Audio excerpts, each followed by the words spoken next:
نبی صلی اللہ علیہ وسلم کی حضرت خدیجہ سے شادی اور ان کی فضیلت رضی اللہ عنہا. ہی ام المؤمنین السیدہ خدیجہ بنت خویلد بن اسد بن عبد العزى بن قصی القرشیہ الاسدیہ. ام المؤمنین سیدہ خدیجہ بنت خویلد بن اسد بن عبد العزى، یہ ان کے دادا کا نام ہے، پردادا کا، بن قصی. قصی میں جا کر یہ نبی صلی اللہ علیہ وسلم کے ساتھ نسب میں شریک ہو جاتی ہیں، یعنی 5ویں جگہ پر. القرشیہ قریش سے تھی، الاسدیہ قریش کے قبیلہ بنو اسد سے. ان کی والدہ فاطمہ بنت زائدہ بنت جندب. اسلام سے پہلے بھی بہت معزز محترم خاتون تھی، تجارت کیا کرتی تھی. رسول اللہ صلی اللہ علیہ وسلم کی ولادت سے تقریباً 15 سال پہلے 556 کو مکہ میں پیدا ہوئی. انہوں نے ایک مرتبے والے عزت و احترام، یعنی جو لوگ 1956 میں پیدا ہوئے نا ان سے کتنے سال بڑی ہوئی، انہوں نے ایک مرتبے والے عزت و احترام اور ایمان والے اور صاحب کردار گھرانے میں پرورش پائی، اور ان کا نام طاہرہ رکھا گیا. طاہرہ کا مطلب کیا ہے؟ پاک باز. اور اسلام سے پہلے بھی وہ اسی لقب سے معروف تھی. اللہ کی مخلوق میں سے یہ پہلی خاتون ہے جو اسلام لائی، اور یہ پہلی خاتون ہے جن سے نبی صلی اللہ علیہ وسلم نے شادی کی. امام ذہبی کہتے ہیں خدیجہ پہلے ابو حالہ بن زرارہ تمیمی کے نکاح میں تھی، پھر اس کے بعد عتیق بن عابد بن عبداللہ بن عمر بن مخزوم کے نکاح میں تھی. یعنی نبی صلی اللہ علیہ وسلم سے پہلے 2 دفعہ ان کی شادی ہو چکی تھی، دونوں فوت ہو گئے تھے، پھر آپ نے ان سے نکاح کیا. 25 سال کی عمر میں نبی صلی اللہ علیہ وسلم نے حضرت خدیجہ سے نکاح کیا. وہ آپ سے عمر میں 15 سال بڑی تھی. حضرت خدیجہ نے رسول اللہ صلی اللہ علیہ وسلم کے ساتھ نبوت ملنے سے پہلے 15 سال کا عرصہ گزارا، یعنی 15 سال کی شادی رہی، اور انہوں نے آپ کو ہر طرح کی حفاظت، تحفظ اور اہتمام کے ساتھ سراؤنڈ کیے رکھا. ان سالوں میں حضرت خدیجہ کی اولاد پیدا ہوتی رہی. سوائے عبداللہ کے جو نبوت کے بعد پیدا ہوئے، اپنی اولاد میں سے زینب، رقیہ، ام کلثوم اور قاسم، جن کے ساتھ نبی صلی اللہ علیہ وسلم کی کنیت آتی ہے ابو القاسم، اور فاطمۃ الزہرا، پھر عبداللہ عطا کیے گئے. عبداللہ ہی کو طیب اور طاہر کہا جاتا ہے. تو بیسیکلی آپ کے 2 بیٹے تھے، قاسم اور عبداللہ، جو حضرت خدیجہ سے تھے، اور تیسرے بیٹے ابراہیم تھے جو ماریہ قبطیہ سے تھے. اور آپ جانتے ہیں کہ نبی صلی اللہ علیہ وسلم کے بیٹے بہت چھوٹی عمر میں ہی فوت ہو گئے تھے. اس کے بعد آپ نے اپنے چچا ابو طالب سے مطالبہ کیا کہ حضرت علی کو میرے حوالے کر دیں تاکہ میں اس کی تربیت کروں، اور وہ آپ سے بچوں کی کفالت کا بوجھ ہلکا کرنا چاہتے تھے. تو حضرت خدیجہ نے حضرت علی کو بھی ایک طرح سے پالا اور ان کی بہت حفاظت کی. اب دیکھیے کہ حضرت خدیجہ کی عمر 40 سال تھی تقریباً جب ان کی شادی ہوئی ہے، اور بچے ان کے پیدا ہوئے ہیں پھر اس کے بعد، تو کیا عمر ہوگی؟ یعنی تقریباً 15 سال تک ان کے بچے پیدا ہوتے رہے، 55 تک. اس سے اندازہ لگا سکتے ہیں آپ ان کی صحت، یعنی چاہے عمر زیادہ تھی لیکن ایک طرح سے ہیلدی خاتون تھی. یہ ان خواتین میں سے ہے جن کی اتباع کی جانی چاہیے. نبی صلی اللہ علیہ وسلم نے فرمایا تمہارے اتباع کے لیے 4 عورتیں کافی ہیں، مریم بنت عمران، خدیجہ بنت خویلد، فاطمہ بنت محمد اور فرعون کی بیوی آسیہ. دنیا کی بہترین خواتین میں سے خیر نساء العالمین بھی آپ نے ان کے بارے میں فرمایا. جنتی خواتین میں سب سے افضل خواتین میں سے، نوجوان خواتین میں سے فاطمہ رضی اللہ تعالیٰ عنہ. آپ نے فرمایا جنت والی خواتین میں سب سے افضل یہ 4 ہیں، خدیجہ بنت خویلد، فاطمہ بنت محمد، مریم بنت عمران اور فرعون کی بیوی آسیہ بنت مزاحم. وحی کی ابتدا اور خدیجہ رضی اللہ عنہا کا کردار. ام المومنین حضرت عائشہ فرماتی ہیں کہ رسول اللہ صلی اللہ علیہ وسلم پر وحی کی ابتدا سچے خوابوں کے ذریعے ہوئی. آپ خواب میں جو کچھ دیکھتے وہ صبح کی روشنی کی طرح صحیح اور سچ ثابت ہوتا. پھر آپ تنہائی پسند ہو گئے. آپ نے غار حرا میں خلوت نشینی اختیار کی. کئی رات وہاں گھر تشریف لائے بغیر مسلسل عبادت اور ذکر میں مشغول رہتے. توشہ ہمراہ لیے ہوئے وہاں رہتے. توشہ ختم ہوتا تو خدیجہ کے پاس تشریف لاتے اور اتنا ہی توشہ ساتھ لے کر پھر دوبارہ چلے جاتے. یہاں تک کہ ایک روز آپ غار حرا میں تھے کہ یکا آپ کے پاس حق آ گیا. ایک فرشتے نے آ کر آپ سے کہا کہ پڑھیے. آپ نے کہا میں پڑھنا نہیں جانتا. آپ فرماتے ہیں فرشتے نے مجھے پکڑ کر اتنے زور سے بھینچا کہ میری طاقت جواب دے گئی. پھر مجھے چھوڑ کر کہا پڑھیے. میں نے پھر وہی جواب دیا میں پڑھا ہوا نہیں ہوں. فرشتے نے تیسری بار مجھے پکڑا اور تیسری بار مجھے پھر بھینچا اور پھر مجھے چھوڑا. یعنی پہلی بار بھینچا، پھر دوسری بار بھینچا، پھر تیسری بار بھینچا. اور کہنے لگا پڑھیے اقرأ بسم ربک الذی خلق خلق الانسان من علق اقرأ وربک الاکرم الذی علم بالقلم علم الانسان ما لم یعلم. تو یہی آیتیں آپ جبریل علیہ السلام سے سن کر اس حال میں غار حرا سے واپس ہوئے کہ آپ کا دل اس انوکھے واقعے سے کانپ رہا تھا. پھر کچھ عرصے تک وہی موقوف ہو گئی، نہیں آئی دوبارہ.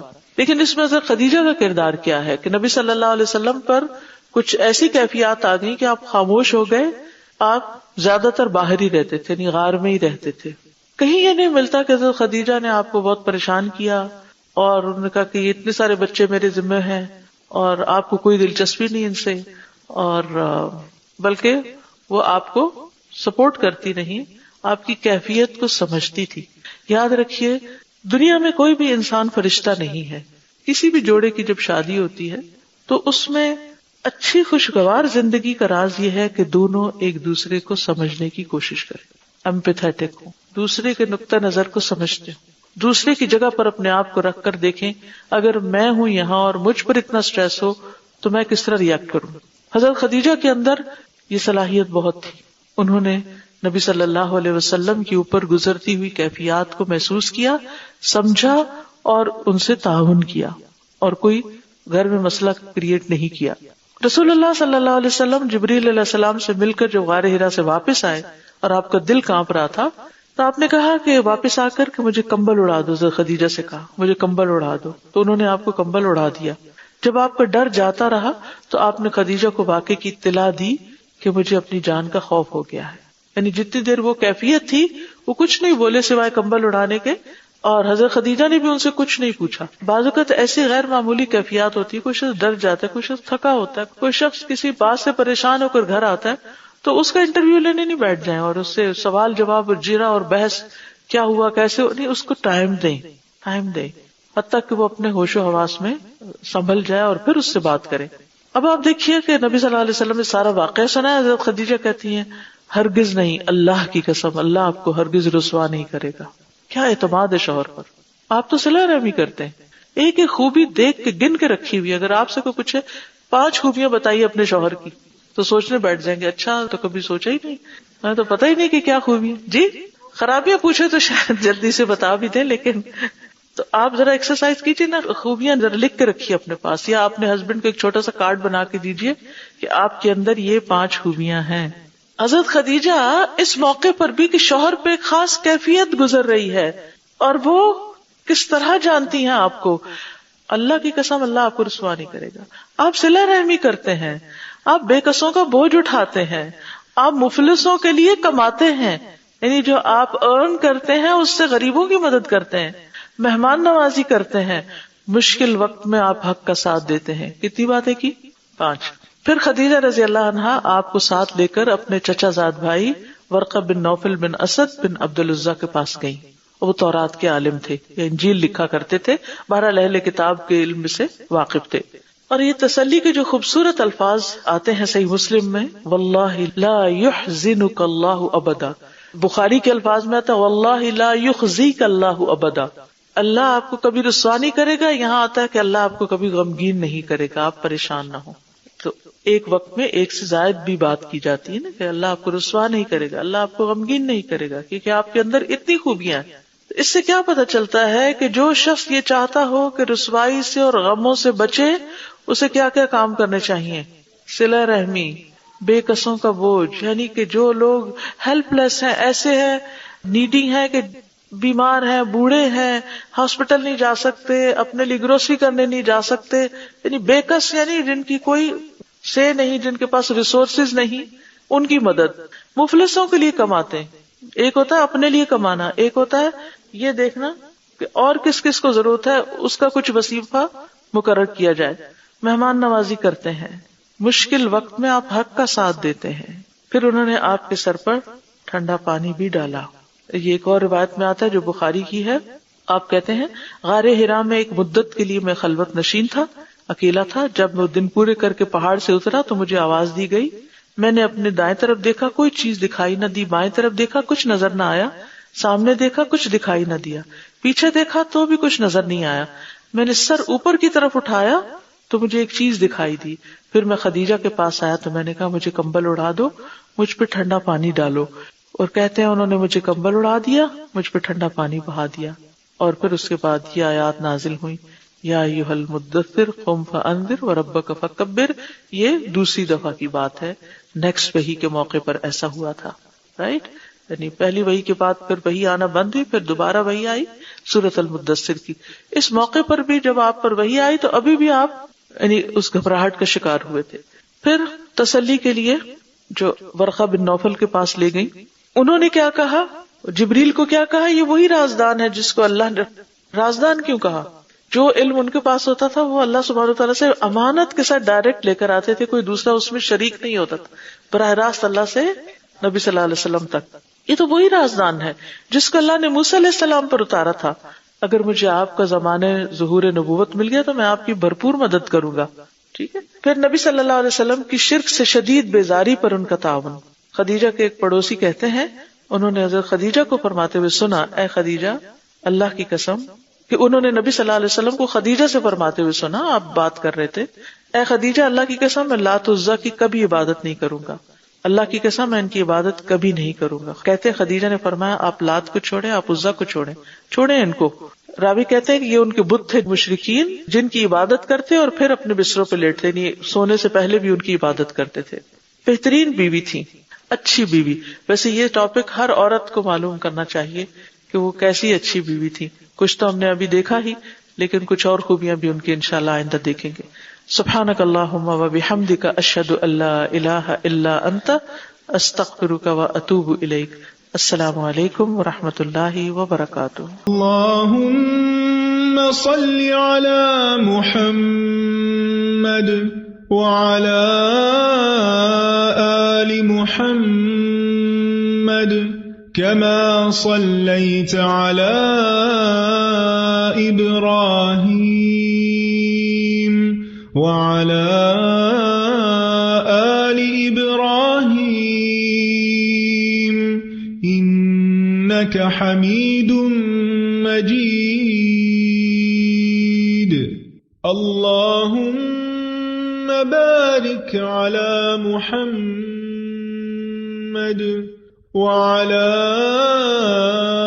آل محمد كما باركت على إبراهيم وعلى آل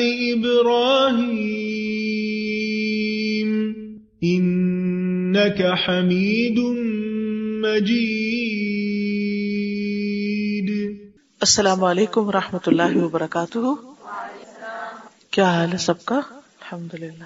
نحمده ونصلی علی رسولہ الکریم. اما بعد فاعوذ باللہ من الشیطان الرجیم. بسم اللہ الرحمن الرحیم.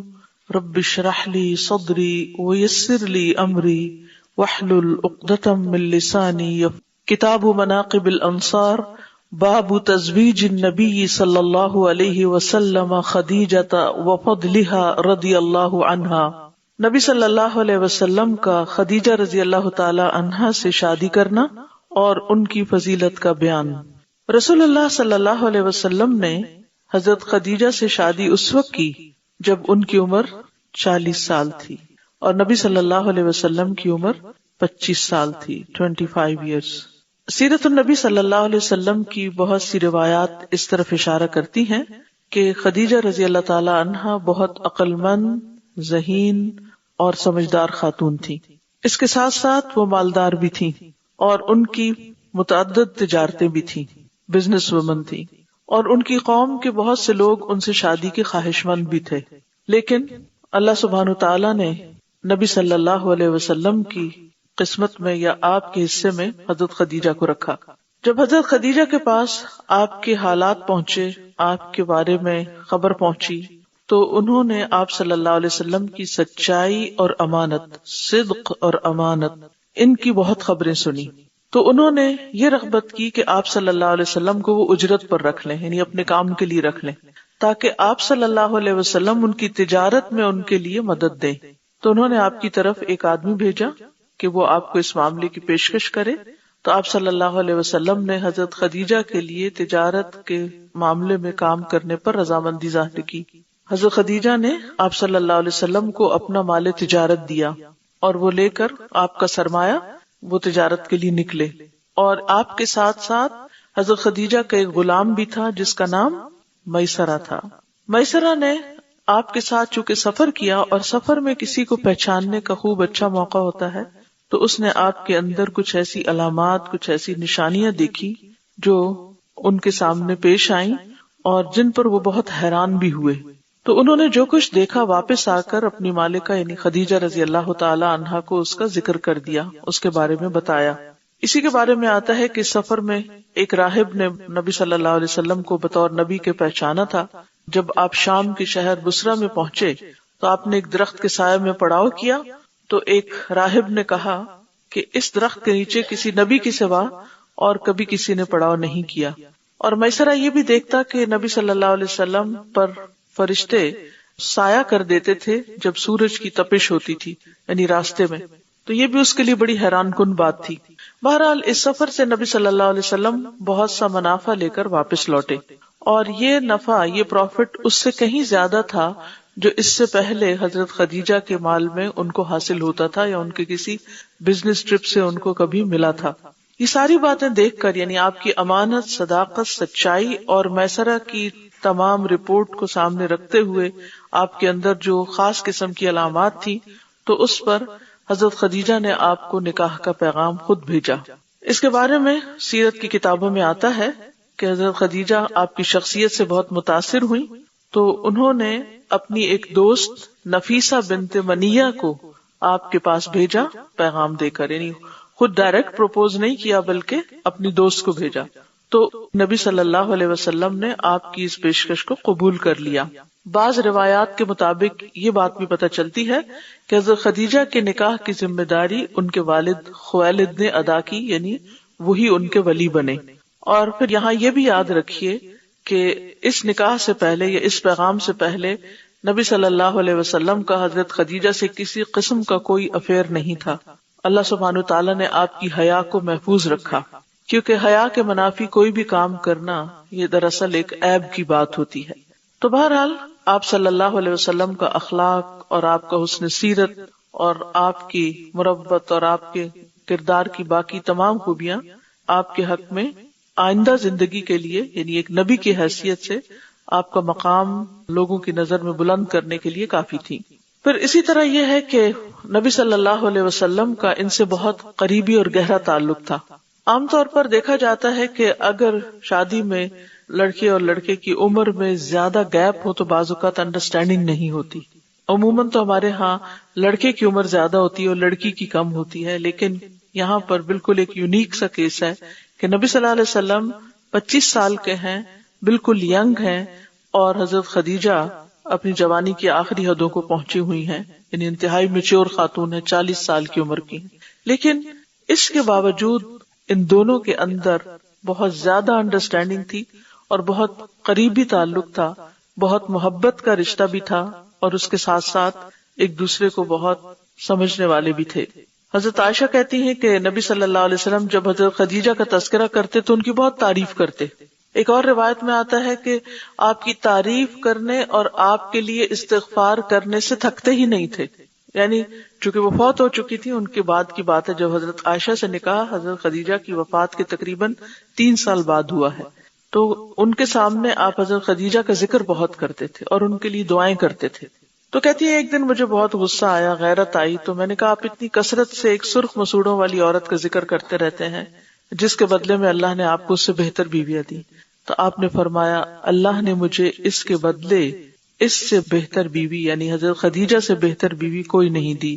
وہ مجھ پر اس وقت ایمان لائی جب لوگ کفر کر رہے تھے، میری اس وقت تصدیق کر رہی تھی جب لوگ میری تکذیب کر رہے تھے، وہ اپنے مال سے میری ہمدردی اس وقت کر رہی تھی جبکہ لوگوں نے اس وقت مجھے اس سے دور رکھا، اور اللہ تعالیٰ نے مجھے اس سے اولاد عطا کی جبکہ میری دوسری بیویوں سے میرے ہاں اولاد نہیں ہوئی. تو اس موقع پر نبی صلی اللہ علیہ وسلم نے حضرت خدیجہ کی وہ تمام خوبیاں بیان کی جن کی بنا پر ان کی فضیلت ثابت ہوتی ہے. ان کے ہوتے ہوئے آپ نے کسی اور خاتون سے شادی بھی نہیں کی. وہ تقریباً 25 سال نبی صلی اللہ علیہ وسلم کے ساتھ رہی، یعنی شادی کے بعد. حضرت عائشہ کہتی ہیں کہ نبی صلی اللہ علیہ وسلم نے خدیجہ رضی اللہ عنہا پر شادی نہیں کی یہاں تک کہ ان کا انتقال ہو گیا. صحیح مسلم کی روایت ہے. رسول اللہ صلی اللہ علیہ وسلم حضرت خدیجہ سے محبت کرتے تھے اور فرماتے تھے کہ انی قد رزقت حبھا، کہ مجھے اس کی محبت عطا کی گئی ہے، یعنی میرے دل میں ڈالی گئی ہے. تو اس سے یہ بھی پتہ چلتا ہے کہ محبت دراصل ایک رزق ہوتا ہے جو اللہ تعالیٰ ہی کسی کے لیے دوسرے کے دل میں ڈال دیتا ہے. حضرت عائشہ کہتی ہیں کہ میں نے نبی صلی اللہ علیہ وسلم کی ازواج میں سے کسی پر رشک نہیں کیا سوائے خدیجہ کے، اور میں نے خدیجہ کو نہیں پایا، یعنی میں نے دیکھا نہیں ان کو، ان کے ساتھ نہیں رہی. فرماتی کہ جب آپ بکری ذبح کرتے تو آپ فرماتے کہ اس کا گوشت خدیجہ کی سہیلیوں کو بھیج دو. کہتی ہیں کہ ایک دن میں نے ان کو غصہ دلا اور کہا کہ آپ ہر وقت خدیجہ کو یاد کرتے ہیں. تو رسول اللہ صلی اللہ علیہ وسلم نے فرمایا کہ مجھے اس کی محبت عطا کی گئی ہے، اور اس کی وجہ یہ ہے کہ آپ کثرت سے ان کا ذکر بھی بہت کرتے تھے.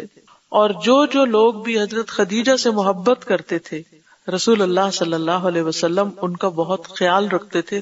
حضرت خدیجہ کی وفات کے بعد بھی جب ان کے پاس کوئی چیز لائی جاتی تو آپ فرماتے یہ فلاں عورت کو دے آؤ، وہ خدیجہ کی سہیلی تھی، یا فلاں کے گھر دے آؤ، وہ خدیجہ سے بہت محبت کرتی تھی. یعنی رشتہ دار اور خون کے رشتے تو اپنی جگہ، لیکن آپ کی دوستوں کا اور جو لوگ آپ سے محبت کرتے تھے حضرت خدیجہ سے، ان کا بھی آپ نے بہت خیال رکھا. حضرت عائشہ کہتی ہے کہ ایک بڑھیا نبی صلی اللہ علیہ وسلم کے پاس آئی جبکہ آپ میرے پاس تھے. آپ نے اس سے پوچھا تم کون ہو؟ اس نے کہا میں جسامہ مزنی ہوں. جسامہ کا مطلب کچھ اتنا اچھا نہیں تھا تو آپ نے فرمایا تم جسامہ نہیں حسانہ ہو. حسانہ کا مطلب بہت عمدہ، خوبصورت. تم کیسی ہو، تمہارا کیا حال ہے، ہمارے بعد تم کیسے رہی، یعنی جب آپ کی ہجرت ہوگی تو تم وہاں پر مکہ میں تم لوگوں کا کیا حال تھا. اس نے کہا اللہ کے رسول میرے ماں باپ آپ پر قربان ہوں خیر و عافیت کے ساتھ.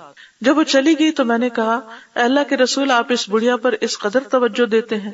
آپ نے فرمایا یہ خدیجہ کے زمانے میں ہمارے پاس آتی تھی. تو اس قسم کے فرد کا خیال رکھنا، اچھا خیال رکھنا ایمان کا حصہ ہے. سبحان اللہ. حسن العہد من الایمان، یہ حدیث کا حصہ ہے. وَإِنَّ حُسْنَ الْعَهْدِ مِنَ الْإِيمَانِ، یہ اگر آپ اپنے پاس یاد دہانی کے لیے لکھ لیں، رکھ لیں تو آپ کو رشتے نبھانے میں بہت فائدہ ہوگا. یعنی رشتوں کو نبھانا، تعلقات، حسن العہد کا مطلب ہے تعلقات کو اچھی طرح نبھانا، جن کے ساتھ انسان کے عہد کا مطلب ہوتا ہے نا وعدہ، یعنی جن کے ساتھ کوئی وعدے وعید یا کوئی تعلق رہے ہوں بیسیکلی، ان کے ساتھ زندگی بھر اچھا سلوک کرتے رہنا، یہ ایمان کا حصہ ہے. یہ نہیں کہ کہیں پر ہوئے اچھے تعلقات ہوئے پھر کچھ دن کے بعد وہاں سے چلے گئے اور سب کچھ بھول بھلا گئے. نہیں، ان حسن العہد من الایمان. یعنی اس موقع پر آپ صلی اللہ علیہ وسلم نے کتنی خوبصورت بات ہم سب کو سکھا دی. اسی طرح ایک مرتبہ حضرت خدیجہ کا ذکر آپ نے کیا اور حضرت عائشہ کو اس موقع پر غصہ آ گیا تو ان کے کمنٹس پر حضور صلی اللہ علیہ وسلم کا چہرہ بھی غصے سے سرخ ہو گیا. وہ کہتی ہے کہ میں آپ کے چہرے کی یہ سرخی نہیں دیکھتی تھی مگر جب وحی کا نزول ہوتا یا آسمان پہ بادل چھا جاتے، یہاں تک کہ آپ دیکھ لیتے کہ بادل رحمت کے ہیں یا عذاب کے، یعنی بارش ہونے لگتی تو پھر آپ کی پریشانی دور ہوتی. لیکن جیسے عام الفاظ میں ہم کہتے ہیں کہ حضرت عائشہ رضی اللہ عنہا کی بات سے نبی صلی اللہ علیہ وسلم کا موڈ آف ہو گیا کہ تم نے ایسی بات کیوں کہی ہے خدیجہ کے بارے میں. اور پھر آپ دیکھیے کہ کس قدر وفا ہے نا، کہ اگر محبت ہے تو اس کا اظہار بھی کیا، اس کا تذکرہ بھی کیا اور اس سے انکار نہیں کیا. اور اگر ان کے بارے میں یا ان سے متعلق کوئی آپ نے ناگوار چیز دیکھی تو اس کا بھی دفاع کیا. پھر اسی طرح ان کا ہار دیکھ کر، کس موقع پر ان کا ہار دیکھا تھا آپ نے؟ جنگ بدر کے بعد جب قیدیوں کو چھڑانے کی باری آئی تو حضرت زینب جو تھی حضرت خدیجہ کی اور نبی صلی اللہ علیہ وسلم کی بیٹی، ان کے شوہر ابو العاص جو تھے وہ بدر کے قیدیوں میں سے تھے، تو ان کے آزاد کرنے کے لیے فدیہ مقرر کیا گیا تھا. تو ان کو چھڑانے کے لیے حضرت زینب نے اپنا وہ ہار بھیجا تھا جو حضرت خدیجہ نے ان کو شادی کے موقع پر دیا تھا.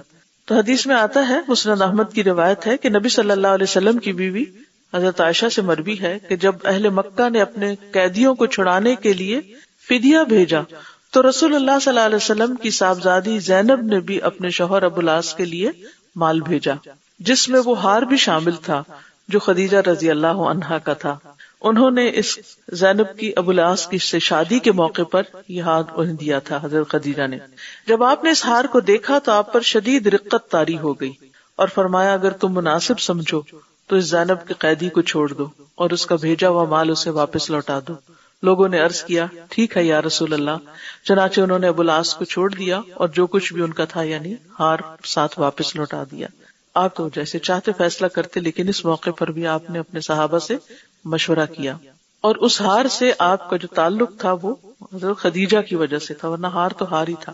اس سے ایک بڑی اہم بات پتہ چلتی ہے، اور وہ یہ کہ نبی صلی اللہ علیہ وسلم ایک انسان تھے اور آپ کے اندر انسانوں جیسے جذبات تھے، اور ان انسانی جذبات میں خاص طور پر جو بعض چیزوں کے ساتھ ایک اٹیچمنٹ ہوتی ہے انسان کی، وہ ان کی صرف قیمت یا ویلیو کے بنا پر نہیں ہوتی، بلکہ اس بنا پر ہوتی ہے کہ وہ کس نے آپ کو دی یا کس موقع پر آپ کو دی گئی، اور پھر آپ اس کو ایک طرح سے محبت کے اظہار کے طور پر اس چیز کی حفاظت بھی کرتے ہیں، اس کو سنبھال کر رکھتے ہیں، اس کی خاص کیئر کرتے ہیں، کیونکہ وہ آپ کو کسی خاص شخص کی طرف سے ملی ہوئی ہوتی ہے.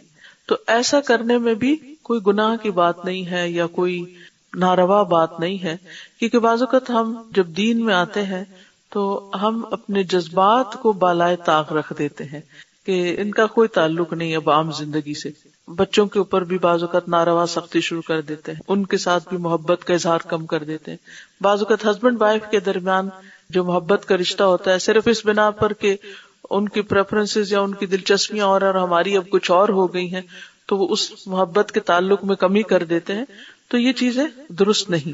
اب آپ دیکھیے کہ ابو العاص ابھی تک مسلمان نہیں ہوئے، بلکہ قریش کے ساتھ مل کر جنگ کرنے کے لیے آئے ہیں اور پھر قید بھی ہو گئے اور پھر چھڑانے کے لیے ان کو فدیہ بھی دیا جا رہا ہے. تو وہ اصول سب اپنی طرح، لیکن اس کے ساتھ ساتھ جو ایک تعلق داری ہے. تو اسی طرح بعض اوقات ہمارے پچھلے پرانے دوست ہوتے ہیں جو دین پر نہیں ہوتے یا اس طرح دین کو نہیں پڑھ سمجھ جاتے جس طرح آپ پڑھنے اور سمجھنے لگے ہیں، تو ان کے ساتھ یک طرفہ طور پر یا یکسر تعلق ختم نہیں کر دینا چاہیے، بلکہ جہاں تک دین ہمیں اجازت دیتا ہے حدود کے اندر رہتے ہوئے تعلق قائم رکھنا چاہیے. اور جہاں پر وہ ہمیں اس طرف کھینچے کہ ہم یعنی کہ اپنے فرائض کو بھول جائیں یا اللہ سبحانہ وتعالیٰ کے حق میں کمی کریں، تو انسان کو پھر اپنے کچھ اصول بھی بہرحال رکھنے چاہیے. بہرحال نبی صلی اللہ علیہ وسلم کا یعنی حضرت خدیجہ کے ساتھ وفات کے بعد ان سے محبت کا تعلق قائم رکھنا، ورنہ تو کیا ہوتا ہے کہ کوئی فوت ہو گیا، کوئی چلا گیا، کوئی کسی کی ٹرانسفر ہو گئی، کوئی مائگریٹ کر گیا، بس ٹھیک ہے ختم قصہ. لیکن یہاں یہ محبت، اور باقی جو محبت اللہ کی خاطر ہوتی ہے نا وہ باقی رہتی، وہ صرف دنیا تک باقی نہیں رہتی، وہ مرنے کے بعد بھی، یعنی دوسرا شخص اگر دو میں سے ایک فوت بھی ہو جائے تو بھی باقی رہتی ہے، وہ انسان دعاؤں میں یاد رہتا ہے. اور پھر یہ محبت قیامت کے دن بھی بہت کام آنے والی، جب اللہ کی خاطر محبت کرنے والے کہاں پر ہوں گے؟ عرش کے سائے تلے ہوں گے، جن پر انبیاء اور شہداء رش کر رہے ہوں گے. تو یہ محبت بہت ویلیوبل چیز ہے. اور اگر کسی انسان کا دل محبت سے خالی اور اس نے کبھی کسی سے کوئی محبت نہیں کی اور اس کے اندر کسی کے لیے محبت ہے ہی نہیں، تو یہ کوئی بہت بڑی خوبی کی بات نہیں ہے. ایسے انسان کی زندگی بے روح ہوتی ہے، پھیکی ہوتی ہے. تو اپنے ساتھیوں دوستوں سے محبت کرنا، ان کے ساتھ محبت کا اظہار کرنا اور ایک اچھے رہن سہن کے ساتھ رہنا، یہ انسان کی زندگی کو خوبصورت بناتا ہے اور بہت سے غم اور زندگی کے جو بوجھ ہوتے ہیں وہ انسان کو ہلکے معلوم ہونے لگتے ہیں. پھر اسی طرح حضرت خدیجہ رضی اللہ عنہا کی وفات جو تھی وہ ہجرت سے کچھ عرصہ پہلے ہوئی تھی، اور ان کی وفات کے تقریباً 2-3 سال بعد پھر آپ نے حضرت عائشہ سے نکاح کیا تھا. حضرت خدیجہ کی وفات جس سال میں ہوئی تھی عام طور پر لوگ اس کو عام الحزن کہتے ہیں، لیکن حقیقت یہ ہے کہ یہ نام آپ نے خود نہیں رکھا. اس سال کا نام عام الحزن آپ نے خود نہیں رکھا اور نہ ہی آپ کے صحابہ نے رکھا، بلکہ کہا یہ جاتا ہے کہ اس کی نسبت ابن العرابی کی طرف کی جاتی ہے کہ ابن العرابی نے یہ نام رکھا. اور ابن العرابی کی وفات جو ہے 231 ہجری کو ہوئی، 231 ہجری کو. اور اس بارے میں محمد بن عبداللہ الاوشن کہتے ہیں کہ عام الحزن والی بات عوام الناس میں مشہور ہے، جبکہ یہ نام کسی صحیح حدیث سے ثابت نہیں، نہ ہی کسی ضعیف حدیث سے ثابت ہے، اور نہ ہی سیرت اور شرح کی کتب میں آیا۔ بڑی بڑی سیرت کی کتابیں جو ہیں جیسے ابن القیم، ابن اسحاق، ابن کثیر اور امام ذہبی وغیرہ کی، ان میں سے بھی کسی میں یہ نام موجود نہیں ہے، اور نہ حدیث کے شارحین نے اس کا کوئی ذکر کیا، جیسے امام نووی ہیں، انہوں نے مسلم کی شرح کی ہے، ابن حجر ہیں، فتح الباری، بخاری کی شرح کی ہے، اس میں بھی اس کا کوئی ذکر نہیں ملتا۔ اور کہتے ہیں کہ جہاں تک متن کا تعلق ہے کہ عام الحزن کا لفظ، تو یہ ناممکن ہے کہ صحابہ میں سے کوئی کسی سال یا مہینے یا جگہ کا ایسا کوئی نام رکھے، کیونکہ وہ کہتے ہیں کہ نبی صلی اللہ علیہ وسلم پر اس کے علاوہ بھی بڑی بڑی مصیبتیں اور آزمائشیں آئی تھی، اور پھر وہ اپنی کتاب میں اب ایک خاص حالات کا جو ہجرت سے پہلے یا بعد پیش آئے، جس میں آپ صلی اللہ علیہ وسلم پر بڑی بڑی پریشانیاں گزری، اور پھر انہوں نے ایسے حوادث اکٹھے کیے جو 6 مہینے کے عرصے میں واقع ہوئے، اور اس میں تقریباً 150 کے قریب صحابہ شہید ہوئے، لیکن آپ نے ان کی یاد میں کسی مہینے یا سال یا کسی بھی جگہ کا نام حزن کے ساتھ نہیں رکھا، بلکہ آپ صلی اللہ علیہ وسلم کی عادت کیا تھی کہ جہاں بھی ایسا کوئی نام ہوتا، مثلاً کسی بھی جگہ کوئی منفی تاثر کسی جگہ کے نام سے یا انسان کے نام سے کوئی ملتا تو آپ اس کو تبدیل کر دیا کرتے تھے۔ ایک دفعہ صحابہ کسی راستے سے گزر رہے تھے تو آپ نے پوچھا یہ کون سا راستہ ہے، تو انہوں نے جب بتایا کہ یہ تنگ راستہ ہے تو آپ نے فرمایا یہ کشادہ راستہ ہے۔ تو آپ منفی باتوں سے پرہیز کیا کرتے تھے اور منفی قسم کی سوچوں کو پروموٹ نہیں کرتے تھے، تو اسی لیے اس کو عام الحزن کہنا یا پھر اس کی پیروی میں انسان اپنی زندگی کے کسی دن کو یا کسی مہینے یا کسی سال کو ایسے کسی نام سے منسوب کرے، تو یہ طریقہ ہمارے دین میں نہیں ہے۔ ہمارے ہاں غم کے بارے میں کیا کانسیپٹ ہے، آپ دیکھیے کہ نبی صلی اللہ علیہ وسلم حضرت خدیجہ کو یاد کرتے ہیں لیکن یاد کر کے آنسو نہیں بہا رہے۔ اچھا، ہمارا یاد کرنا کیا ہوتا ہے کسی کے مرنے کے بعد کسی کو، کہ ہم صرف روتے ہیں اس کی یاد میں، یہ صرف دکھی ہوتے ہیں، صرف غمگین ہوتے ہیں، اور بس وہ غم اپنے اوپر طاری کر لیتے ہیں جس کی بنا پر ہم بیکار ہو جاتے ہیں اور زندگی میں کوئی کام نہیں کر سکتے۔ ہمارے دین میں یہ ہے کہ اگر کوئی فوت ہو جائے تو 3 دن تک تو آپ غم منا سکتے ہیں، اس کے بعد نہیں۔ اس کے بعد آپ کو کوشش کر کے اس سے باہر نکلنا چاہیے، اور ایک دوسرے کو بھی بہت زیادہ اس کی یاد نہیں دلانی چاہیے۔ اسی لیے خواتین کو بہت زیادہ قبرستان جانے سے بھی منع کیا گیا، کیونکہ مردوں کے مقابلے میں خواتین غم کا اثر زیادہ لیتی ہیں اور عرصہ دراز تک اس غم کو اپنے اندر محفوظ رکھتی ہیں، جس کی بنا پر ان کی صحت بھی گر جاتی ہے اور ذہنی اور جسمانی ہر کیفیت جو ہے یہ صلاحیت متاثر ہوتی۔ تو آپ دیکھیے کہ ٹھیک ہے، اللہ کا ایک فیصلہ ہوتا ہے، ہر انسان کی زندگی تو ماں کے پیٹ میں ہی لکھی جاتی، اسے جانا ہی ہوتا ہے، اور وہ جیسے سورۃ المنافقون میں آتا ہے وَلَن يُؤَخِّرَ اللَّهُ نَفْسًا إِذَا جَاءَ أَجَلُهَا، اللہ کسی شخص کو بھی مہلت نہیں دیتا جب اس کی موت کا وقت آ جاتا ہے۔ جو وقت آ گیا بس جانا ہے، اب وہ کوئی بھی ہو سکتا ہے، اور اس میں یہ نہیں دیکھا جاتا کوئی ینگ ہے، کوئی اولڈ ہے، کوئی ماں ہے، کوئی باپ ہے، کوئی کون ہے، نو، کوئی کسی کا اکلوتا بیٹا ہے، نو، اللہ کا فیصلہ ہے۔ اس میں بھی اللہ ہی جانتے کیا کیا حکمت ہے۔ سورۃ الکہف سے ہمیں پتہ چلتا ہے کہ جہاں خضر علیہ السلام نے ایک بچے کو مار دیا تھا تو کہا کہ یہ بڑا ہو کے بڑا تنگ کرتا اپنے ماں باپ کو، اس میں یہ حکمت تھی۔ تو اللہ کو پتا ہوتا ہے کہ کس انسان کو کتنا جینا چاہیے، تو ہماری بھی زندگی کا ایک دن مقرر ہے اور اس میں پھر آگے نہیں وہ بڑھنا، ابھی وقت ہے جو کرنا ہے کر لیں۔ بہرحال اب یہ ہے کہ جب کوئی فوت ہو جائے یا کوئی غم پیش آتا تو نبی صلی اللہ علیہ وسلم کا طریقہ کیا تھا کہ اس کی اچھی باتوں کو تو یاد رکھتے، لیکن اس کے ساتھ غم منانے کا کوئی رواج نہیں تھا۔ یاد رکھیے، غم سیلیبریٹ کرنے کا کوئی رواج نہیں ملتا ہمیں سنت اور تاریخ میں نبی صلی اللہ علیہ وسلم کی۔ آپ کے صحابہ فوت ہوئے، آپ غمگین ہوئے، آپ کی آنکھوں سے آنسو بھی آئے، آپ کے چہرے کا رنگ بھی بدل گیا، آپ مسجد میں جا کر غمزدہ ہو کر بھی بیٹھے، لیکن اس کے بعد وہ کیفیت گئی اور اس کو دوبارہ تازہ نہیں کیا۔ اور حضرت خدیجہ سے آپ کو کتنی محبت ہے، لیکن آپ ان کو یاد کر کے کیا کیا کرتے ہیں، استغفار کرتے ہیں ان کے لیے، اور ان کی سہیلیوں کا خیال رکھتے ہیں، ان کا اچھا تذکرہ کرتے ہیں، ان کے اچھے فضائل اور ان کی خوبیوں کو یاد کرتے ہیں اور بتاتے ہیں کہ وہ مجھ پر کیسے ایمان لائیں اور کس طرح انہوں نے مجھ پہ مال خرچ کیا اور ان کی اچھی باتوں کا تذکرہ کرتی، کیونکہ مرنے والے کے بعد جب ہم اس کی اچھی باتوں کا ذکر کرتے ہیں تو وہ ذکر کیا ہوتا ہے، اس کے لیے درجوں کی بلندی کا ذریعہ بنتا ہے، وہ اس کی حسنات میں جاتا ہے. ٹھیک ہے نا؟ تو بجائے اس کے کہ ایسی باتیں یاد کر کر کے اچھا وہ ایسا تھا اور پھر روئے انسان اور ایسا تھا اور پھر روئے، اس سے میت کو فائدہ نہیں ہوتا، بلکہ بعض روایات میں تو یہاں تک آتا ہے کہ اس سے میت کو تکلیف پہنچتی. ٹھیک ہے، تو یہ یاد رکھیے کہ نبی صلی اللہ علیہ وسلم نے کسی سال کا نام عام الحزن نہیں رکھا، نہ صحابہ نے رکھا، بلکہ 6 مہینے کے کم عرصے میں جہاں 150 صحابہ کی شہادت ہوئی تو آپ نے شدت حزن کی وجہ سے کوئی ایسا نام نہیں رکھا جو غم پر دلالت کرتا ہو، بلکہ غم سے تو پناہ مانگی گئی ہے. اللہم انی اعوذ بک من الہم والحزن، یعنی جن جن چیزوں سے پناہ مانگی ان میں سے ٹاپ پر اس کو رکھا. تو یعنی ہم جو ہوتا ہے وہ ایک انگزائٹی کی قسم ہوتی ہے، اور پھر حزن سیڈنس اور گریف، تو ان چیزوں سے بچنے کی ضرورت ہے. تو بہرحال یہ تھی حضرت خدیجہ رضی اللہ تعالی عنہا کی کچھ صفات اور کچھ واقعات. اب ہم حدیث نمبر 162.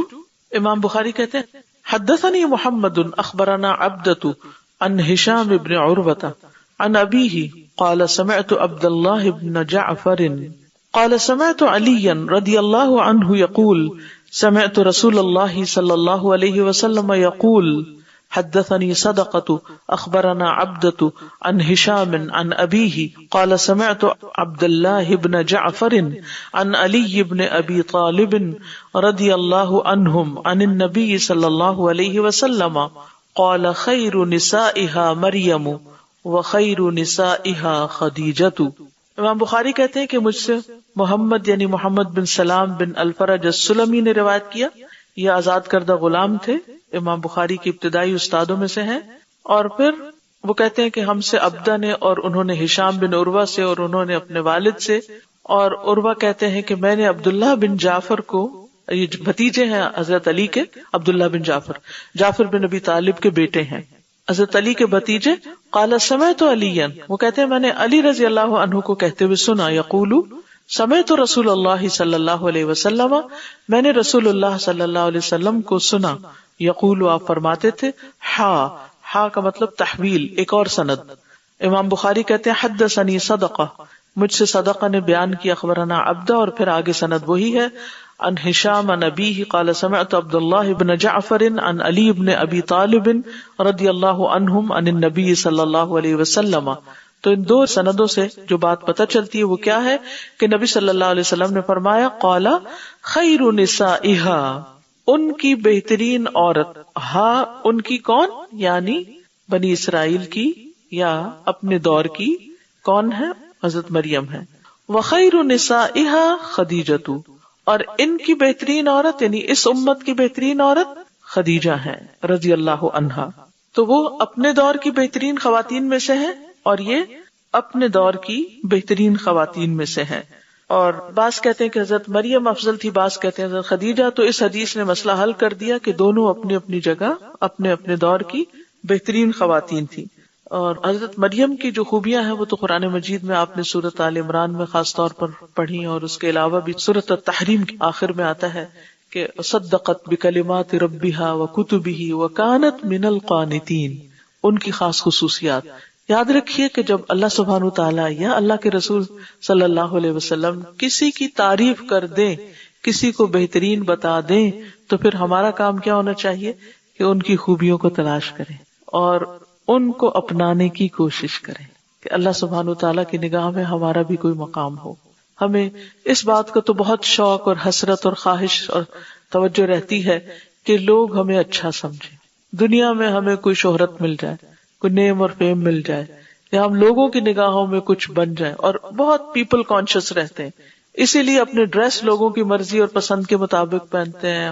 ہماری گفتگو، اٹھنا بیٹھنا بس لوگوں کے گرد گھومتا ہے کہ لوگ کیا پسند کرتے ہیں. اسی وجہ سے پھر ہمارے کاموں میں ریاکاری آنے لگتی. یاد رکھیے کہ ریاکاری کا محرک کیا ہے، دکھاوے کا اصل محرک کیا ہے. کیوں دکھاوا کرنا چاہتے ہیں؟ دوسروں کی نظر میں اچھا بننا چاہتے ہیں، دوسروں سے تعریف وصول کرنا چاہتے ہیں، دوسروں کے سامنے ایکسیپٹیبل ہونا چاہتے ہیں، جبکہ ہماری غرض اور مقصد کسی بھی نیک کام کا، اچھے کام کا یہ نہیں ہونا چاہیے. سب لوگوں سے زیادہ حقدار ہے ہمارا رب، جس نے ہمیں سب کچھ دیا کہ ہم اس کو راضی کرنے کی فکر کریں، اس کو خوش کر دیں. اور جتنی جتنی یہ کیفیت بڑھتی جائے گی، یہ فکر اور یہ سوچ بڑھتی جائے گی کہ میرا رب مجھ سے راضی ہو، جتنا زیادہ یہ ہم و غم لگتا جائے گا اتنا ہی اخلاص بڑھے گا، ریاکاری کم ہو جائے گی، دکھاوے کو شوق ہی نہیں رہے گا، دکھاوے سے دلچسپی نہیں رہے گی پھر، کیونکہ ہر موقع پر آپ کیا کہیں گے؟ میرا رب ہے نا دیکھنے والا. جو ہی لوگوں کا خیال آئے گا کہ لوگ کیا کہیں گے، آپ فوراً کیا سوچیں گے؟ اللہ دیکھ رہا ہے، وہ ہے نا دیکھنے والا.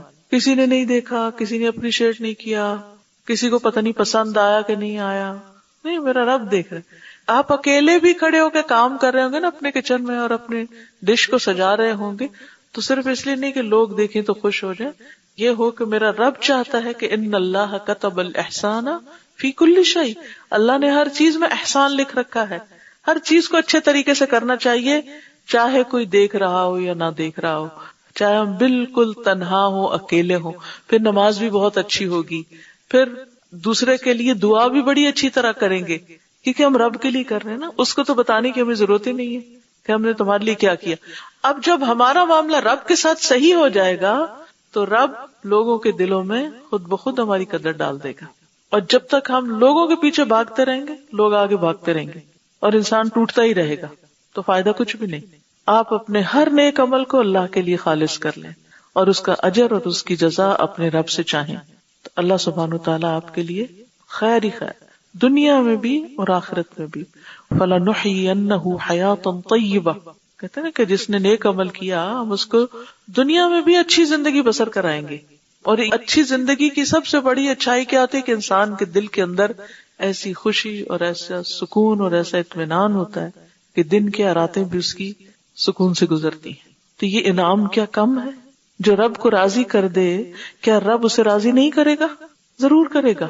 اور اگر آپ انسانوں کے ساتھ بھلا کریں، ان کا دل خوش کریں، ان کی تعریف کر رہے ہیں، ان کو دعا دے رہے ہیں، اس وقت بھی آپ کی نیت یہ نہ ہو کہ یہ سامنے والا مجھ سے خوش ہو، اس وقت بھی ہو میرا رب مجھ سے خوش ہو جائے.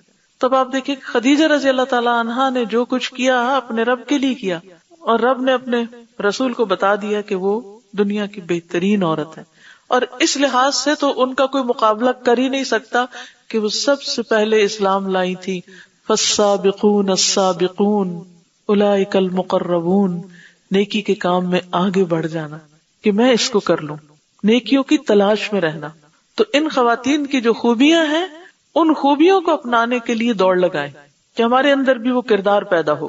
اگلی حدیث، حدثنا سعید بن عفیر حدثنا اللیث قال كتب الی ہشام عن ابیہ عن عائشہ رضی اللہ عنہا قالت ما غرت على امرأة للنبي صلى الله عليه وسلم ما غرت على خديجة هلكت قبل أن يتزوجني لما كنت أسمعه يذكرها وأمره الله أن يبشرها ببيت من قصب وإن كان ليذبح الشاة فيهدي في خلائلها منها ما يسعهن.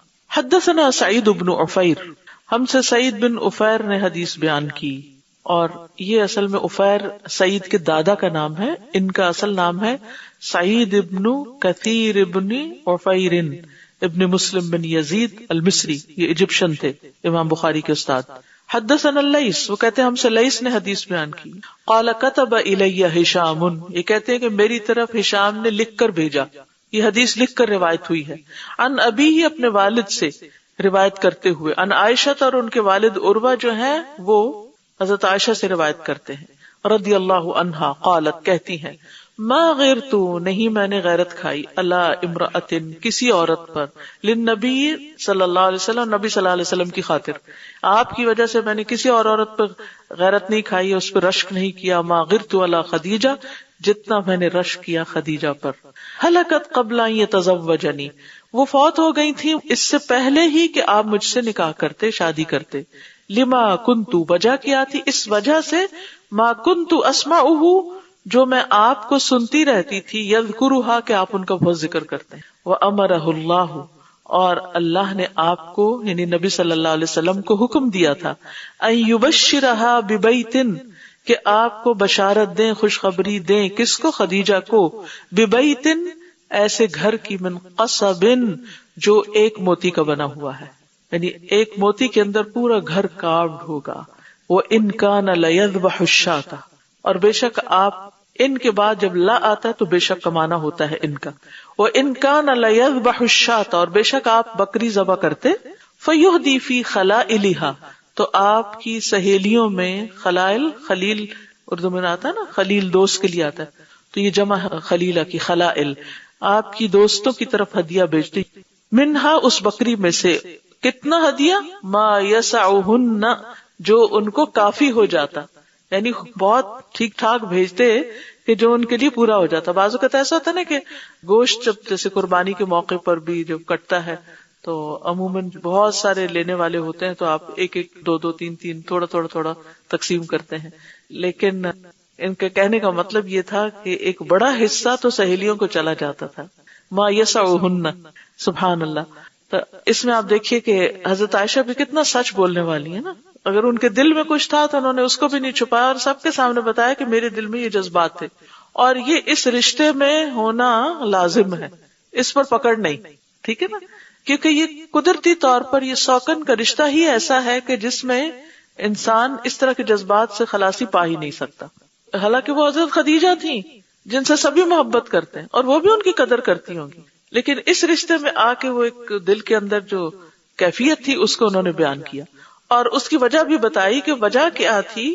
لما کنت اسمعہ یذکرھا، کیونکہ میں آپ کو ان کا ذکر کرتے ہوئے سنتی تھی، بہت ذکر کیا کرتے تو ان کو بہت یاد کرتے.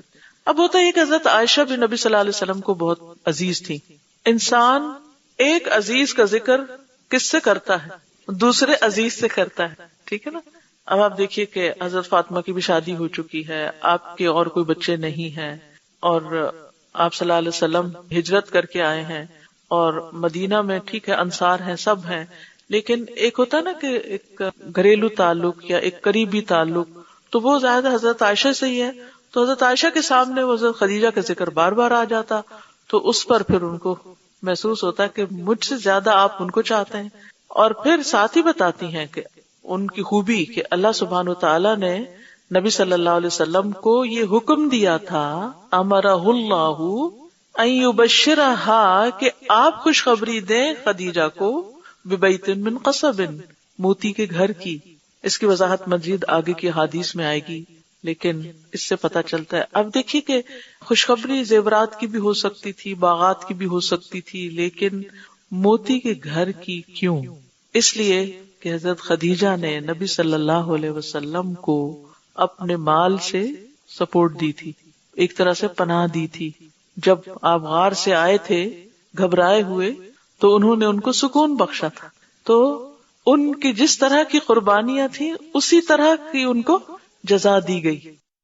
اگلی حدیث، حدثنا قتيبة بن سعيد حدثنا حميد بن عبد الرحمن عن هشام بن عروة عن أبيه عن عائشة رضي الله عنها قالت ما غرت على امرأة ما غرت على خديجة من كثرة ذكر رسول الله صلى الله عليه وسلم إياها قالت وتزوجني بعدها ب3 سنين وأمره ربه عز وجل او جبریل علیہ السلام ان یبشرها ببیت فی الجنت من قصب. امام بخاری کہتے ہیں کہ ہم سے قتیبہ نے حدیث بیان کی جن کی کنیت ابو رجا ہے. ابو قتیبہ بن سعید بن جمیل الثقفی، یہ بھی آزاد کردہ غلام ہیں، یعنی غلام تھے اور پھر ان کو آزاد کیا گیا، علم حاصل کیا اور کہاں تک جا پہنچے کہ امام بخاری کے بھی استاد بن گئے. یہ ہمارے دین کی خوبی ہے، خوبصورتی ہے کہ جس میں غلاموں کو تاریخ میں پہلی مرتبہ ایسا مقام دیا گیا کہ جس سے ان کو یہاں تک درجات ملے، اور یہ کس بنا پر؟ علم کی بنا پر. یاد رکھیے کہ انسان کا حسب نسب کچھ بھی ہو، اس کے پاس کوئی مال نہ ہو، کوئی چیز نہ ہو، لیکن اگر اس کے پاس علم ہے تو قدرتی طور پر اس کا مقام اور مرتبہ بہت سے مالداروں اور بہت سے دنیا داروں سے کہیں آگے ہو جائے گا. اس لیے اس چیز کی حرص رکھیے، اس کے لیے کوشش کیجیے، اور خاص طور پر دین کا علم، کیونکہ ان سب غلاموں کو دین کے علم نے عزت بخشی تھی، اور پھر اس بنا پر ان کی قدر تھی، کیونکہ ان کی قدر پھر ظاہر ہے کہ اللہ سبحانہ تعالیٰ کے ہاں بھی تھی، اور پھر آپ سوچئے وہ کون تھے جنہوں نے ان کو پڑھانے اور ان کو آگے بڑھانے میں اپنا کردار ادا کیا، ان کو سکھایا، ان کو توجہ دی، ان کو ایکول رائٹس دیے سیکھنے کے. تو اس طرح دین کی ترقی ہوئی، اس طرح دین آگے بڑھا. آج آپ دیکھیں کہ مسلمان ملکوں کے اندر بہت سے ذہین ترین بچے مٹی میں رل رہے ہیں، ان کے پاس اسکول نہیں، پڑھنے کو کچھ نہیں. صرف ایک ملک میں نہیں، بے شمار مسلمانوں کے ممالک میں آپ دیکھیے علم کا شوق نہیں، یا علم کے لیے مال خرچ کرنے کی عادت نہیں. ہم عام طور پر اگر صدقے کے نام سے کچھ کریں گے بھی تو کسی کو کچھ کھلا دیں گے، ٹھیک ہے، وہ بھی بڑا اچھا صدقہ ہے، لیکن ساتھ ساتھ انسان کو علم کی ترقی کے لیے، علمی ادارے قائم کرنے کے لیے، بچوں کو پڑھانے کے لیے مال خرچ کرنا چاہیے، کیونکہ جب تک وہ آگے نہیں بڑھیں گے تو دین کو ترقی نہیں ہو سکتی. ٹھیک ہے نا؟ بنیادی ضروریات انسانوں کی پوری کرنا یہ انسانیت کا حصہ ہے، کرنی چاہیے. جس کے پاس کپڑا نہیں، سردی ہے، آپ اس کو کوٹ خرید کر دیں. جس کے پاس کھانے کو نہیں، آپ اس کے کھانے کا بندوبست کریں، فوڈ ڈرائیو کریں اس کے لیے. لیکن صرف ان چیزوں سے مسلمان کمیونٹی آگے نہیں بڑھ سکتی. آگے بڑھنے کے لیے آپ کو سیکھنا ہوگا، پڑھنا ہوگا، علم میں آگے جانا ہوگا، اس کے لیے جان کھپانی ہوگی، اس کے لیے مال خرچ کرنا ہوگا، تب آپ آگے بڑھیں گے. لیکن اس طرف ہماری توجہ نہیں. مسجد بنانی ہوتی ہے تو بعض اوقات ہم دل کھول کے خرچ کرتے ہیں، اور بڑی بڑی مسجدیں پورے آپ دیکھیں نارتھ امریکہ میں مسجدوں کی تعداد آپ دیکھیں. کئی سال پہلے میں نے پڑھا تھا کہ شکاگو میں 114 مسجدیں، 15 سال پہلے کی بات ہوگی، اب کا تو مجھے تعداد نہیں پتا. تو آپ سوچیں کہ مسجدیں بن چکی، لیکن سارا دن مسجدوں میں ہو کیا رہا ہے؟ کیا ہوتا ہے؟ خالی، بند. اور تعلیمی ادارے کتنے ہیں؟ نہ ہونے کے برابر. مسجدوں میں کبھی کوئی ویکلی حلقہ ہو گیا، کوئی کچھ اور شادی ہوگی، کوئی اور فنکشن ہوگا، ادھر ادھر کے بہت سے کام ہو رہے. باقاعدہ سسٹمیٹیکلی تعلیم کا سلسلہ کہاں کہاں ہے، اور جہاں ہے وہاں ریسورسز پورے نہیں ہیں. کیوں؟ اس لیے کہ مسلم کمیونٹی کے اندر علم کے لیے مال خرچ کرنے کا جذبہ نہیں رہا. اس کو ہم بہترین صدقہ جاریہ نہیں سمجھتے، یعنی یہ صدقہ جاریہ ہے. اب آپ دیکھیے کہ جنہوں نے ان کو پڑھایا، امام بخاری کے استاد کو، وہ ہمیں نہیں معلوم کون تھے. ثقفی آتا ہے، ثقفی مولا، آزاد کردہ غلام تھے. اب آپ دیکھیے کہ ہم اگر نہیں بھی ان کو جانتے، لیکن انہوں نے ان کو جو پڑھنے کے لیے آگے بڑھایا اور وہ اس مقام پہ پہنچے کہ ان کا حصہ امام بخاری کے اندر آیا، یعنی انویسٹ ہوا، ان کا علم امام بخاری کے پاس گیا، اور امام بخاری سے پھر وہ آپ دیکھیے کہاں تک. جب سے یہ کتاب لکھی گئی ہے اس وقت سے لے کر اب تک اس کی کوئی قدر و قیمت کم نہیں ہوئی، بلکہ اس کے پڑھنے والے اور اس کی شروحات لکھنے والے اور اس کو آگے پھیلانے والے دن بدن بڑھتے ہی جا رہے ہیں. یہ کبھی ہم سوچتے کہ کس کس کا اس میں حصہ ہے، اور آپ حیران ہوگے. انشاءاللہ یہ جب یہ صحابہ کا باب ختم ہوگا تو میں آگے جا کر پھر ذکر کرنا شروع کروں گی امام بخاری کے استادوں کا تعارف، کہ کس کس طرح کے لوگ تھے، وہ کہاں سے آئے، کس کس علاقے سے، کس کس جگہ سے. اب آپ دیکھیے کہ ایک جو ہے وہ مصر سے آ رہا ہے، اور دوسرا جو ہے وہ بیکند سے آ رہا ہے، کوئی مشرق سے ہے، کوئی مغرب سے ہے، اور امام بخاری ان سارے علاقوں میں سفر کر کے علم حاصل کر رہے ہیں، سیکھ رہے ہیں. یعنی ایک طرف تو سکھانے والے اور دوسری طرف سیکھنے والوں کا شوق آپ دیکھیے کہ وہ کتنا زیادہ تھا. آج ہمارے لیے اگر سکھانے کا کوئی انتظام بھی کیا جاتا ہے اور ہمارے دروازے میں نہر بہ رہی ہوتی ہے اور ہم تکلیف گوارا نہیں کرتے کہ وہاں جا کر اس سے تھوڑا سا استفادہ کر لیں. مجالس حدیث میں بیٹھنا برکت کا باعث ہے، لیکن ہم ایسی مجالس کی قدر ہی نہیں کرتے. چھوٹے چھوٹے اور کاموں کے پیچھے، وہ کام تو ہم کسی وقت بھی کر سکتے ہیں، صرف محض اپنی سستی کی بنا پر ہم بہت سی خیر سے محروم ہو رہے ہیں. تو جب تک علم ہماری پرائرٹی نمبر 1 نہیں ہوگا ہم آگے نہیں بڑھ سکتے، ترقی نہیں کر سکتے.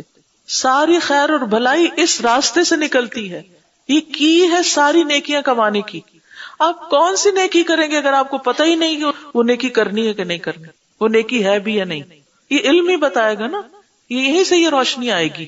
Assalamu alaikum warahmatullah. Jazakumullah khairan katheera Ustaza for reminding us and re-inspiring us for supporting causes of contributing towards khair, particularly for knowledge. I'd like to remind everyone here about the Al-Huda Elementary School Scholarship Fund.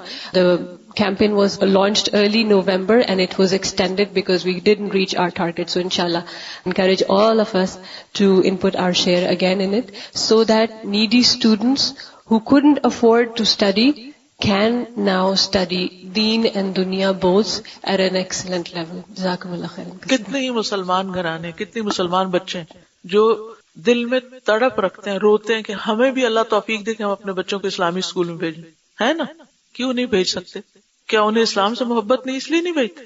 Because they can not afford نہیں کر سکتے. اگر وہ afford نہیں کر سکتے، آپ afford کر سکتے ہیں، آپ ان کی مدد کیجئے. پھر اسلامی اسکول ایکسپینڈ کیوں نہیں ہو پاتے؟ کیوں نہیں آگے بڑھ سکتے؟ ریسورسز نہیں. ہر شخص یہ چاہتا ہے کہ اس کا بچہ ایک اچھے ہائی اسکول میں پڑھے، کیونکہ اس وقت بچے بہت بگڑتے ہیں، تو ہمیں ایک اچھی جگہ چاہیے. لیکن کیا ہائی اسکول ایسے خوابوں سے، وشفل تھنکنگ سے بن جاتا ہے؟ اس کے لیے کتنے ریسورسز چاہیے. لیکن ہمارے یہ ریسورسز کہاں لگ رہے ہیں؟ ہماری توجہات کہاں ہیں؟ تو جو ہم اپنے لیے کر رہے ہیں وہی ہمارے سامنے آئے گا. تو بہرحال ہم سب کے لیے سوچنے کا مقام ہے، غور کرنے کا، اور صرف اپنی ذات کے لیے سوچنے کا نہیں بلکہ سب کے لیے سوچنے کا. کیونکہ جتنا اوروں کے لیے ہم سوچیں گے اتنا اپنا ہی بھلا کریں گے، اپنی ہی آخرت کے لیے کمائیں گے. تو حدیث میں آ رہا ہے، حضرت عائشہ کہتی ہیں ما غرت علی امرأۃ ما غرت علی خدیجہ، مجھے کبھی ایسی غیرت نہیں آئی کسی عورت پر بھی جیسی غیرت خدیجہ کے بارے میں آئی. من کثرت ذکر رسول اللہ صلی اللہ علیہ وسلم، نبی صلی اللہ علیہ وسلم کے ان کا کثرت سے ذکر کرنے کی وجہ سے. ایہا ان کا، قالت وہ کہتی ہیں وتزوجنی بعدہا بثلاث سنین، نبی صلی اللہ علیہ وسلم نے مجھ سے شادی کی خدیجہ کے 3 سال بعد، یعنی ان کے فوت ہونے کے. وَأَمَرَهُ رَبُّهُ عَزَّ وَجَلَّ، اور ان کو حکم دیا ان کے رب عز و جل نے یا جبریل علیہ السلام نے، ان یبشرها ببیت فی الجنت، اور ظاہر جبریل اپنی طرف سے تو نہیں کہہ سکتے تھے، وہ اللہ سبحانہ وتعالیٰ کی طرف سے ہی پیغام لے کر آئے. ان یبشرها ببیت فی الجنت من قصب، کہ وہ بشارت دے ان کو یعنی حضرت خدیجہ کو ببیت ایک گھر کی، فی الجنت جنت میں، من قصب موتی کے. I find it so interesting that Aisha radiallahu anha married the Prophet sallallahu alaihi wasallam 3 years after Khadija radiallahu anha passed away. But still she was envious. Meaning she didn't see her. She didn't see Khadija radiallahu anha with the Prophet sallallahu alaihi wasallam. You know what I mean? Like generally you would feel jealousy because you see somebody. She didn't see her. But Khadija radiallahu anha's impact on the Prophet sallallahu alaihi wasallam was so much that the way he spoke about her and the way he mentioned her, I mean, بالکل اس سے یہ پتہ چلتا ہے کہ ایک عورت اپنے اچھے کردار، خوبیوں، عادات، اخلاق کے ساتھ کس طرح اپنے شوہر پہ اثر انداز ہو سکتی ہے. بہت سی عورتیں یہ کہتی ہیں کہ اپنے ہسبینڈ کو کیسے سکھائیں، ہسبینڈ کو کیسے بتائیں، ان کو کیسے سمجھائیں. حضرت خدیجہ سے سیکھیں، کتنی قربانیاں کی ہیں. یہ قربانیوں کی جگہ ہوتی ہے، مال کے ساتھ بھی قربانی کریں. اگر ہم میں سے کوئی عورت تھوڑی بہت کوئی جاب بھی کرتی ہوگی نا، کچھ کماتی ہوگی، تو بس وہ تانے دینے سے ہی باز نہیں آئے گی کہ میں یہ کر رہی ہوں، میں یہ کر رہی ہوں. جتانے سے اور احسان جتا جتا کے تو دوسرے کی زندگی حرام کرے گی. تو پھر ظاہر ہے کہ آپ دوسرے کو اتنا ذلیل کر رہے ہیں تو وہ آپ کی بات کہاں سے سنے گا. اور پھر آپ دیکھیے کہ نہ صرف یہ کہ مال سے مدد، بلکہ ٹرسٹ.